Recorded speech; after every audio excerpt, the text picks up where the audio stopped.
Hi up guys, in this video I will show you how to enable captions on Instagram. Firstly, you need to get up into that file section in which you need simply to tap on your right upper side on the first selection with a plus icon. Then you need to choose up the section which is for IGTV video, or as you can see here it is for reel on the third selection. And then you need to choose up a setup section in which, for example, we'll go with this video. Then simply go save it, and now you can go and preview that setup and then go next. And here guys, you need to go always allow to get up sure to take off the full setup on it.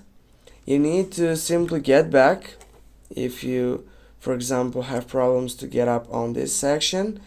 You can go to your profile section, then you can go on the three dots, tap for settings, and then on the search box you can type for captions.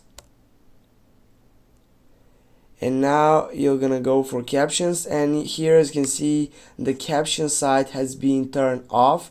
You need to turn on this section, and now guys, you're gonna be available to enable captions on Instagram. Thanks for watching. Don't forget to hit that like and share the video. See you soon.